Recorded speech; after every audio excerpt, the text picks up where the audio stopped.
Welcome to wrestling remakes Tamil channel. இந்த video இதை பற்றி பார்க்க போகிறோம்னா ஃபைனல் மெயின் ஈவெண்ட் வந்து பார்த்தீங்கன்னா மண்டே நைட்ரால் சும்மா மிரட்டி விட்டாங்கன்னு சொல்லலாம்.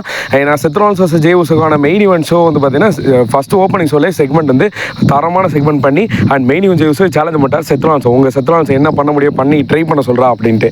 அண்ட் இருந்தாலும் இந்த மெயின் ஈவெண்ட் வந்து பார்த்தீங்கன்னா ஒர்த்தாக இருந்துச்சு.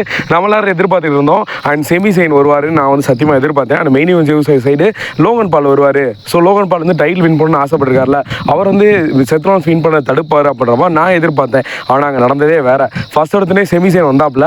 அண்ட் செமிசைன் வந்து பார்த்தீங்கன்னா ஏன்னா பிரான் பிரேக்கர் வந்து மெயின் ஈவெண்ட் ஜே உசோ டிஸ்ட்ராக்ட் பண்ணிக்கிட்டே இருக்க, அவர் அடிக்கிறக்காக செமிசைன் வர. அண்ட் செமிசைன் என்னதான் செமிசைனே அடிச்சு போட்டு கடைசியில் செத் ராலின்ஸ் ஜே உசோ ஸ்டம்ப் கொடுத்து ரெடியாக நிற்கும் போது அங்கே ஒரு சவுண்டு கேட்குது பாருங்க.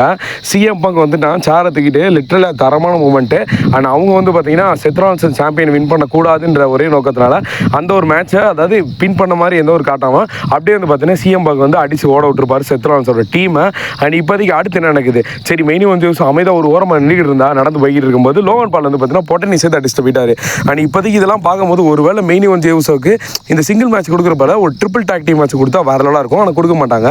அண்ட் இருந்தாலும் இந்த மேட்ச்சில் கண்டிப்பாக ஏதோ ஒரு பிக் சேஞ்ச் வந்து நடக்கும் போது ஏன்னா செமிசைன் அண்ட் சிஎம் பங்க் ரெண்டு பேரும் லோகன் பால் அகைன்ஸ்டாக வேறு கடைசியாக திட்டுனாங்க. அண்ட் கண்டிப்பாக வந்து பார்த்தீங்கன்னா பேக்கில் செம்மையாக இருக்கும் போது இந்த ஒரு மேட்சை மட்டும் கன்ஃபார்ம் பண்ணா செமிசைன் and CM Punk versus team Seth ராலின்ஸ்க்கான மேட்ச் நடந்தால் எப்படி இருக்குன்னு சொல்லி மறக்காம கமெண்ட் பண்ணுங்க. தேங்க்யூ.